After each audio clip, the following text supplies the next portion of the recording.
Hi everyone. ఈరోజు మా ఇంట్లో చేసిన వంటకాలు చూపిస్తాను. వేడివేడి రైస్ అయితే చేశాను. రైస్లోకి అయితే ములక్కాడ సాంబార్ అయితే ప్రిపేర్ చేశాను.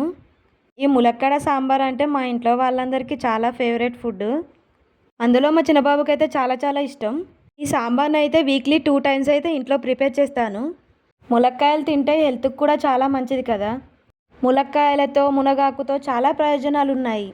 మునగాకు పప్పు వేసుకొని తింటే కూడా బాగుంటుంది టేస్ట్. అప్పుడప్పుడు ములక్కాయ టమాటా కూడా ఇంట్లో ప్రిపేర్ చేస్తాను. ఇంట్లో గిన్నె నిండా సాంబార్ చేసినా కూడా అయిపోతుంది. ఇంకా సాంబార్ అయితే కొంచెం ఎక్కువ వేసుకొని తింటారు కదా ఇంట్లో. ఇంకా చెప్పాలంటే ఈ సాంబార్లో వేసిన ములక్కాయలు అయితే ఏమన్నా టేస్ట్ ఉంటాయా? ములక్కాయలు తినడం వల్ల కీళ్ళ వ్యాధులు కూడా రావని అంటారు కదా. ఇంకా ఈ సాంబార్ గొడవ వదిలేస్తే దీంట్లోకి కొన్ని మక్కలు ఉంటే మక్క గారెలు అయితే ప్రిపేర్ చేశాను. ఈరోజు మక్క గారెలు చాలా తక్కువయ్యాయి. నేను తీసుకొచ్చిన 8 కంకులకు 3 సార్లు మక్క గారెలు చేశాను. మక్క గారెలు ప్రిపేర్ చేసినప్పుడు అయితే టేస్ట్ అయితే పర్ఫెక్ట్గా వస్తాయి. నేను ఈ రెసిపీ షార్ట్ వీడియోలో పోస్ట్ చేశాను, ఒకసారి చెక్ చేయండి. ఇంకా ఎలాగైనా అన్నం తిన్నాక పెరుగు అయితే వేసుకొని తింటాం కదా. పెరుగు అయితే మేము ఇంట్లో తోడు పెట్టుకున్నదే.